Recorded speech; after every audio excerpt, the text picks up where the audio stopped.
1 de septiembre de 1939, Hitler invade Polonia.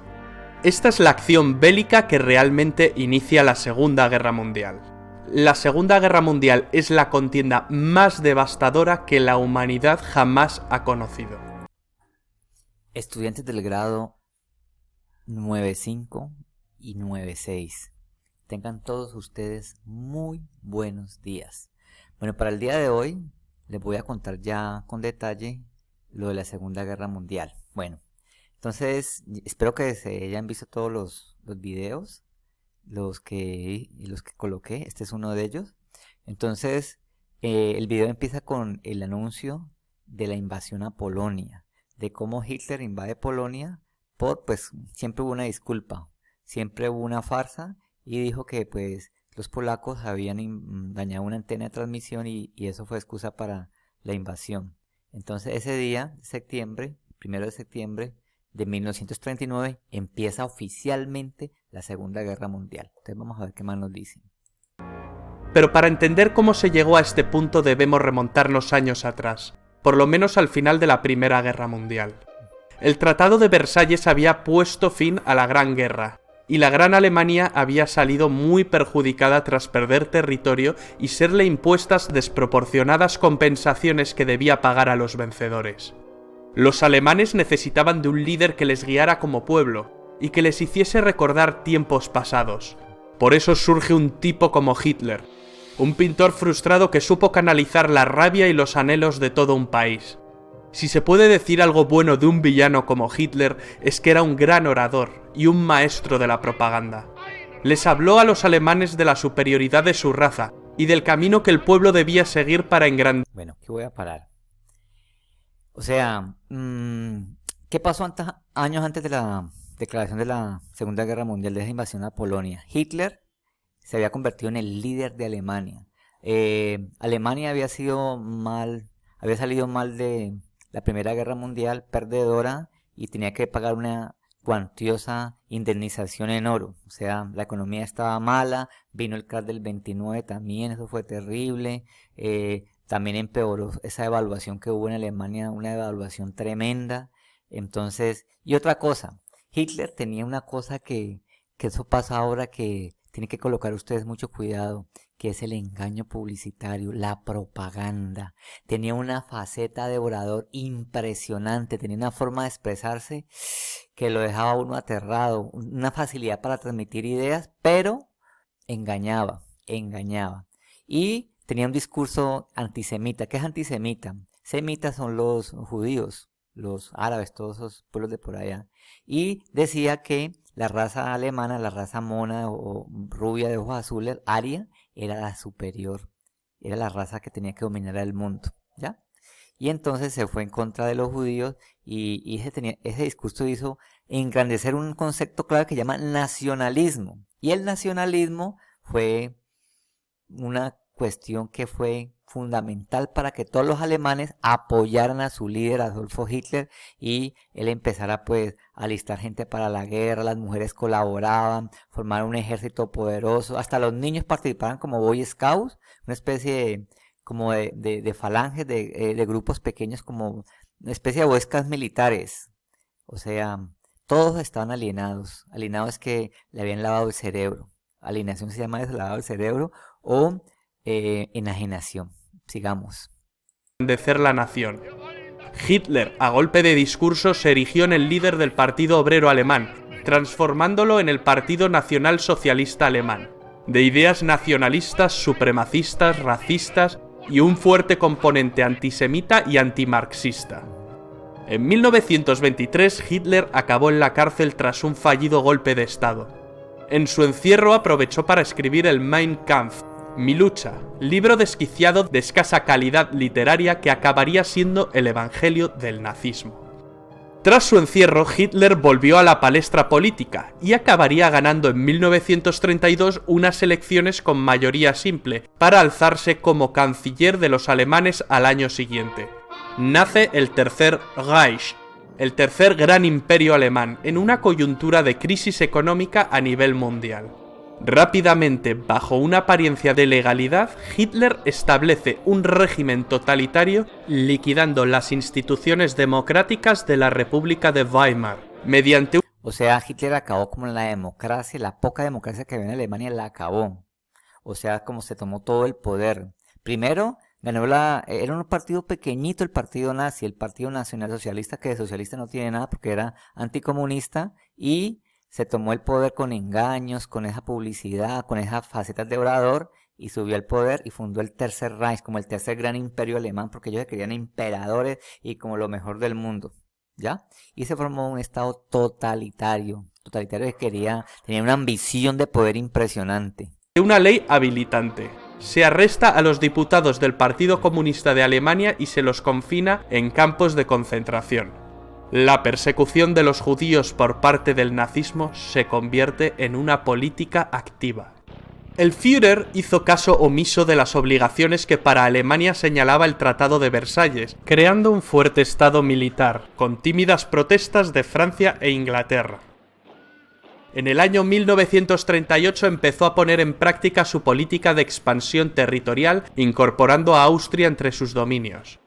Ese mismo año, Hitler amenazó con desencadenar una guerra europea, a menos que los Sudetes, una zona fronteriza de Checoslovaquia con una mayoría de etnia alemana, fueran cedidos a Alemania. Para resolver el asunto se sentaron a hablar en Múnich alemanes, franceses, ingleses e italianos. A los checoslovacos ni les invitaron. El primer ministro británico Chamberlain y su homólogo francés, en un acto de tibieza y cobardía, ceden con tal de que la sangre no llegue al río. Mal calculado. Al año siguiente Hitler incumple su palabra y ocupa el resto de Checoslovaquia. Churchill criticó duramente a Chamberlain con la frase: «Hemos preferido el deshonor a la guerra. Tendremos el deshonor y también la guerra». Y así fue. Para construir un gran imperio, los planes de Hitler pasaban por la anexión de Polonia. Polonia era un país surgido del Tratado de Versalles. Voy a devolverme un poquito. ¿Ya? Voy a devolverme un poquito. Ya.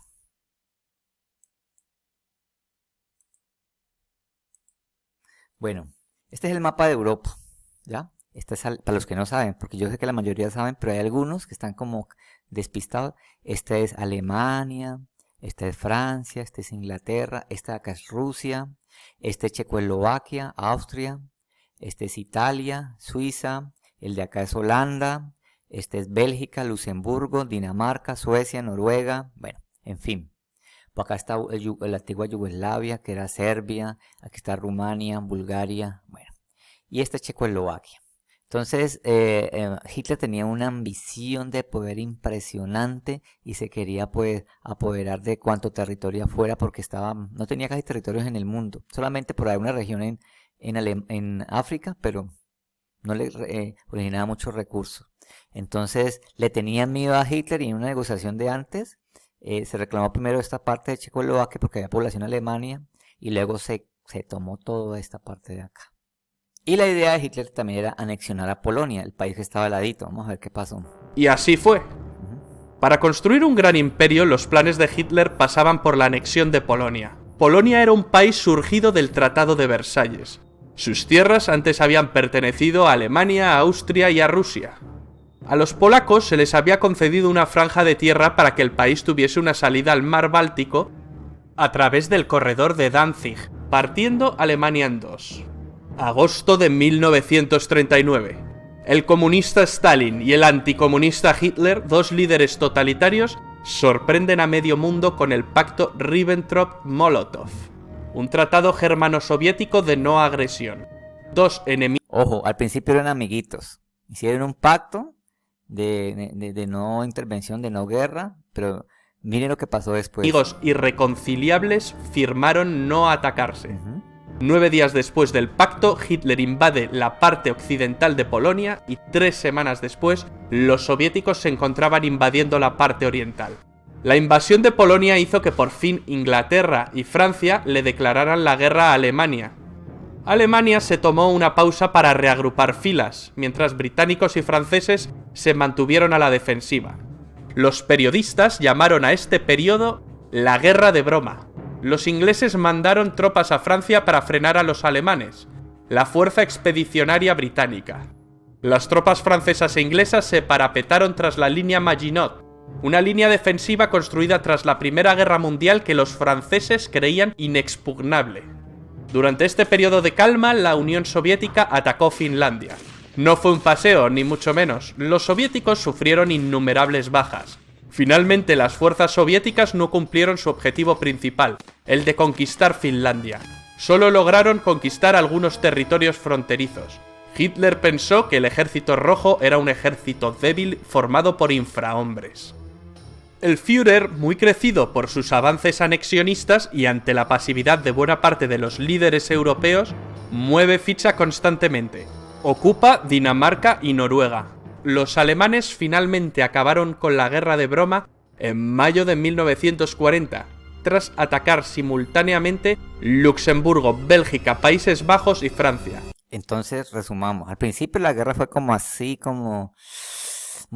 teniendo como movimientos en las fronteras, como suavecitas, pero a partir de 1940, Alemania hizo una ofensiva tremenda y en serio, invadió Bélgica, invadió Holanda, Dinamarca, Noruega, y aquí en Holanda hay una triste historia con una niña que se llamaba Ana Frank, que era judía, que se escondió en una casa y luego pues al final la cogieron presa y fue terrible. La mandaron a un campo de concentración. ¿Ya? Entonces, y luego invadieron Francia.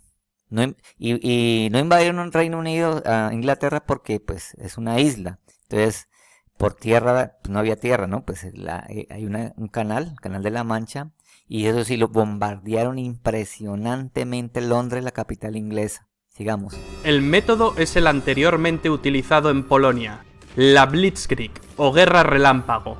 Consiguieron meter sus tanques Panzer por un lugar que se pensaba impenetrable para un ejército mecanizado moderno. El bosque de las Ardenas. El ejército aliado quedaría rodeado. La batalla de Francia parecía perdida. A finales de ese mes se llevó en la ciudad de Dunkerque una dramática operación de evacuación de las tropas aliadas en territorio francés. Alemania pudo haberle asestado al ejército aliado el golpe final, pero algún tipo de milagro debió ocurrir porque Hitler dejó escapar a más de 300.000 soldados. ¿El motivo? No se sabe. Hoy en día es un debate que sigue suscitando innumerables teorías. La batalla de Francia no duró mucho más. El 22 de junio, Hitler se reunió con varios altos oficiales franceses, quienes solicitaron un armisticio. Hitler seleccionó el mismo lugar y el mismo vagón de tren donde se firmó el armisticio con Alemania en la Primera Guerra Mundial.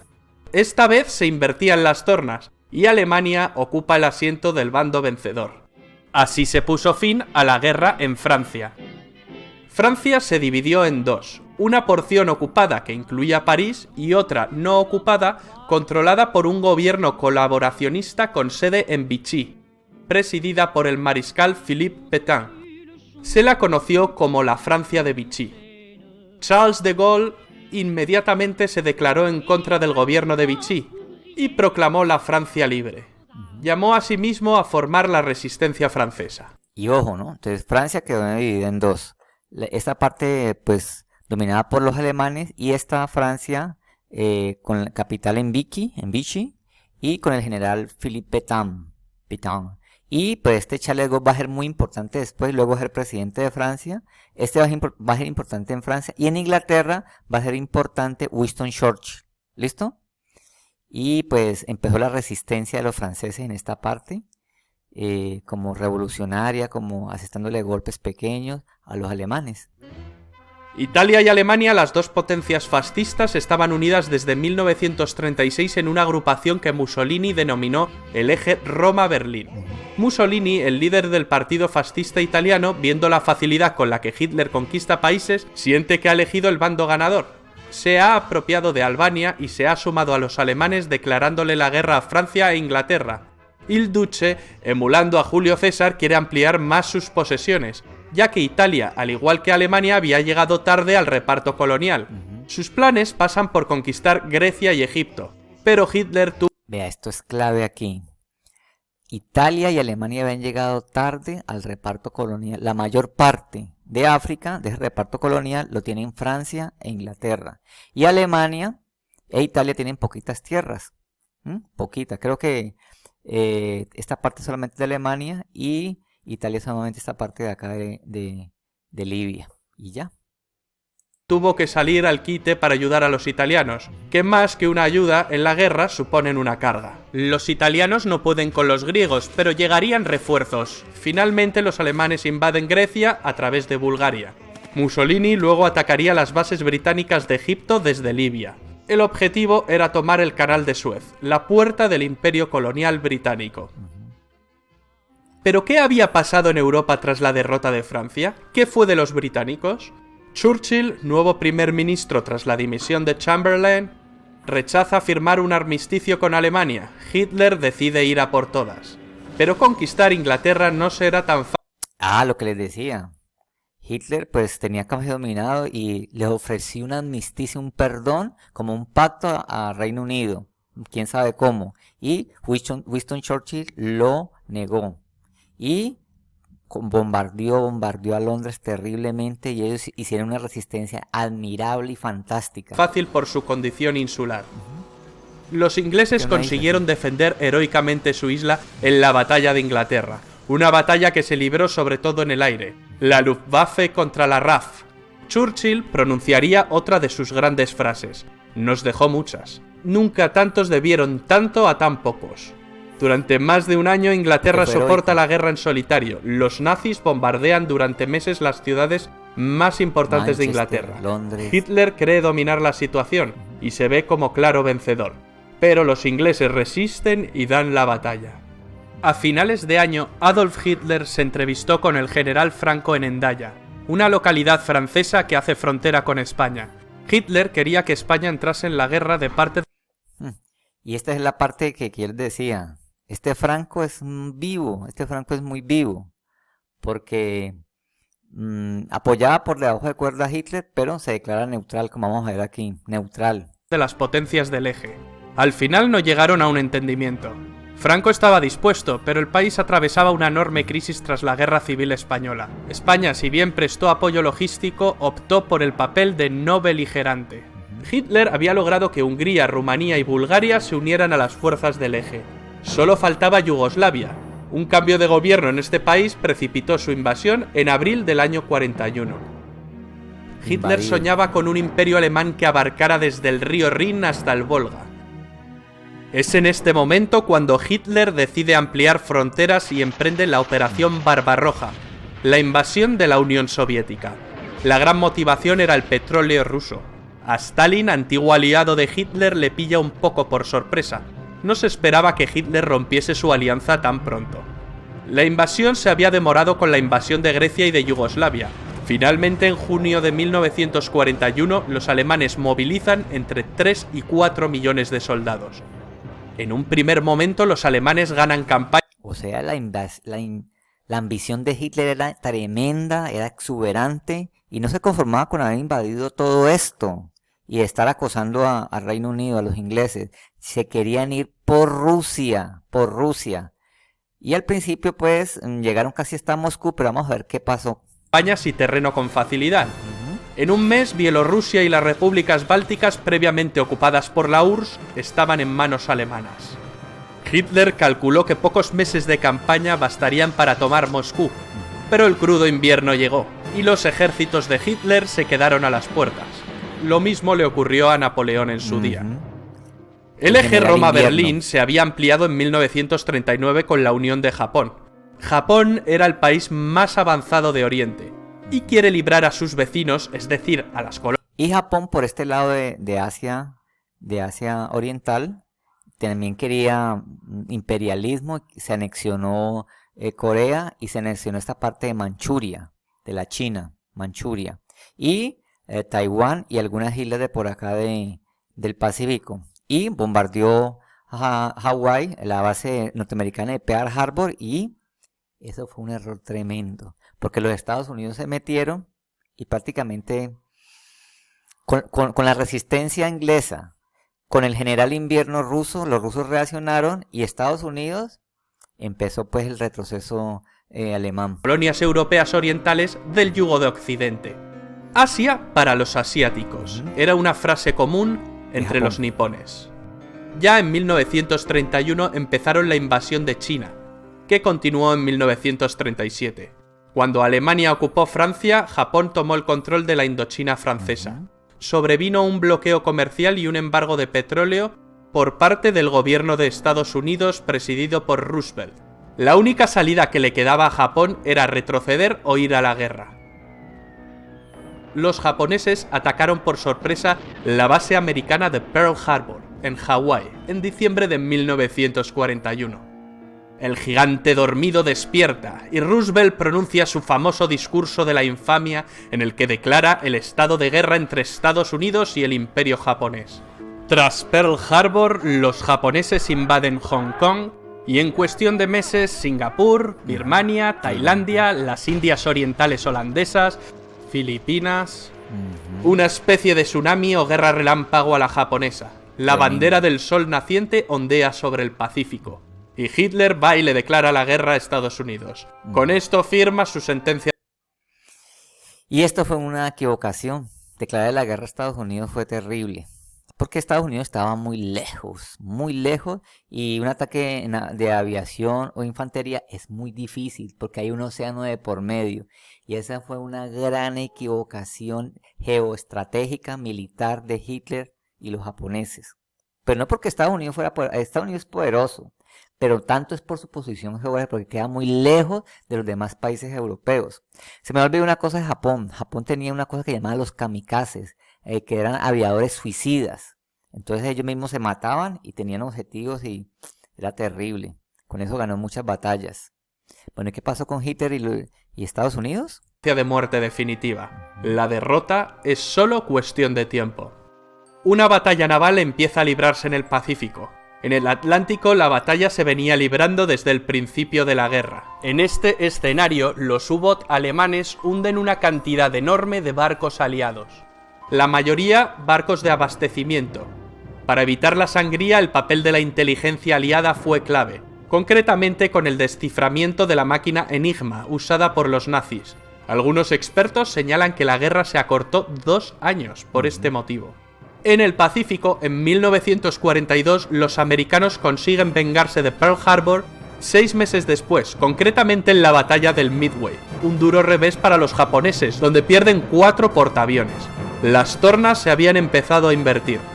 En Europa, Churchill aprueba bombardeos masivos sobre la población civil alemana. Mientras, en el norte de África, las tropas alemanas de Rommel y las italianas ganan algunas campañas, pero son derrotadas en las batallas del Alamein, que marcan un cambio de rumbo. Los alemanes no consiguen llegar al Canal de Suez, y con ello el plan de Tenaza de ir a por las reservas de petróleo de Oriente Medio se desvanece. Los alemanes también planean conquistar los campos petrolíferos del Cáucaso. Es entonces cuando Hitler decide dividir sus fuerzas e ir a por Stalingrado, con el objeto de asestarle un golpe moral a Stalin, pues era la ciudad que llevaba su nombre. Mala jugada por parte del Führer. Aunque los alemanes conquistan buena parte del Cáucaso, sus tropas acaban retirándose, ya que su mirada estaba fija en Stalingrado. A principios de 1943, los alemanes se rinden tras la larga batalla de Stalingrado, la más sangrienta de la historia de la humanidad. Terrible. La grave derrota de la Alemania nazi y sus aliados en esta ciudad significó un verdadero punto de inflexión, y fue decisiva en los resultados finales de la guerra. A partir de aquí, los alemanes ceden constantemente terreno a los rusos. En julio de ese año, los alemanes no consiguen frenar al ejército rojo en la batalla de Kursk, la mayor batalla de tanques de la historia. Terrible. Ese mismo mes, los aliados bombardean Roma, lo que provoca gran desmotivación en los italianos. Estaban convencidos de que los aliados nunca bombardearían la ciudad santa. Además, saben que están perdiendo la guerra. Terminarían por renegar de sus antiguos aliados. Al poco tiempo deponen a Mussolini y lo arrestan. Duro revés para los alemanes. O sea, los italianos fueron vivos. Al ver que los aliados bombardearon, ellos se adelantaron y detuvieron a Mussolini y derribaron del poder. O sea, no hubo invasión a Italia de parte de los aliados. Italianos les han traicionado. El 4 de junio de 1944 los aliados llegaron a Roma y la liberaron. El 6 de junio un enorme contingente... Pero ojo, este señor no dice bien. Los que llegaron a Berlín fueron los rusos. Fueron los que habían hecho una gran ofensiva, habían ganado grandes posiciones y habían llegado a esa parte de Berlín. Habían acosado. Entonces fueron los rusos los que llegaron a Berlín. ¿Mm? Ojo con eso. De tropas aliadas desembarcó en las playas de Normandía. Ese también fue Los famoso. alemanes, que ya retrocedían por el este, Aquí fue el desembarco de Normandía, el día de... Que hay una película con Tom Hanks que es buenísima, que se llama Rescatando al Soldado Ryan, que muestran los primeros 10 minutos, es espectacular. El desembarco de Normandía, muchas bajas, pero ellos ganaron la posición y poco a poco esos ingleses y las tropas aliadas, norteamericanos y franceses, llegan y se toman esta parte y recuperan Francia. Y luego se meten a toda esta zona y recuperan todo el territorio perdido. Empiezan a retroceder por el oeste. El avance aliado es incontenible. No tardan en llegar a París. Cuando los aliados cruzan la frontera germana, los alemanes lanzan una desesperada ofensiva en las Ardenas, que no surte efecto. En el Pacífico las tropas niponas se desvanecen. Las acciones de los kamikazes solo retrasan la ofensiva estadounidense. En enero de 1945, el Ejército Rojo llega al campo de concentración de Auschwitz, Polonia, y libera a miles de prisioneros. La opinión pública empieza a conocer los horrores del Holocausto judío y su verdadero alcance. Más de 6 millones de judíos fueron asesinados por el régimen nazi. En febrero, los aliados realizan el bombardeo de Dresde, uno de los mayores bombardeos sobre población civil de toda la guerra, resultando destruida casi toda la ciudad. En abril, los rusos llegaron a Berlín y ganan la última batalla europea. Ese mismo mes se suceden el fusilamiento de Mussolini y el suicidio. Entonces sí, el señor sí lo dijo. Los rusos llegaron a Berlín, sino que yo me adelanté ahora. Sí, y en ese mismo mes fusilan a Mussolini y no sé si lo fusilan o lo ahorcan. Ese dato no lo sé bien. Ese sí dato sí lo conozco bien. Hitler se suicida, pero no encontraron su cadáver. Eso es un misterio hasta ahora. Suicidio de Hitler. Finalmente, la Alemania nazi se rinde incondicionalmente ante los aliados. Termina la Segunda Guerra Mundial en Europa, pero la guerra continúa en algunas zonas de Asia y Japón. Hicieron falta 2 bombas atómicas sobre Hiroshima y Nagasaki en agosto para rendir al incansable. Fue terrible, una ciudad entera bombardeada a los civiles. O sea, lo duro de la guerra es que no atacaban objetivos militares, sino objetivos civiles. ¿Qué son civiles? A la población, a los barrios de gente normal. Eso fue terrible, esas 2 bombas atómicas. Sable ejército del emperador Hirohito. Y así fue la guerra. Terrible, ¿no? Entonces todo ese es el panorama de la guerra.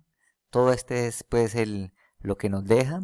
Lo que nos cuenta no nos cuenta el autor fue que después aquí en Alemania se divide. Una parte, esta parte de acá, la parte derecha de lo que estamos viendo, la parte derecha, la toman los rusos. Y la parte izquierda, de nosotros pues que estamos viendo, la toman los aliados. Y Berlín, la ciudad, la capital, queda dividida en 2.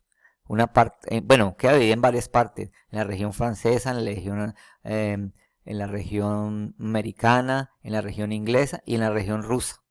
Pero luego la región aliada pues se une. Pero luego hubo un distanciamiento entre los aliados Francia, Inglaterra y Estados Unidos y Rusia. Y empieza luego una tensión que llamó la Guerra Fría. ¿Ya? Toda esta región se volvió comunista y toda esta región capitalista, lo que vamos a ver luego como la Guerra Fría. Entonces esa fue la guerra terrible, muchas víctimas, colapso económico, destrucción de ciudades enteras, terrible, hambrunas. Bueno, de todas maneras hubo luego una buena inversión de dinero, se recuperaron y pues afortunadamente se volvió pues a una especie de progreso a pesar de la Guerra Fría, que luego les voy a contar qué pasó con la Guerra Fría. Entonces, esta es la Segunda Guerra Mundial, queridos estudiantes de los grados 9.5 y 9.6. Espero que la hayan entendido y pues luego haremos la actividad, una actividad bien interesante sobre, bien chévere, diferente, una actividad diferente para que les quede bien claro qué pasó en la Segunda Guerra Mundial. Y lo más interesante, que tenemos que rechazar el fascismo. ¿El fascismo qué es? Los gobiernos totalitarios de este señor de Hitler, totalitarios.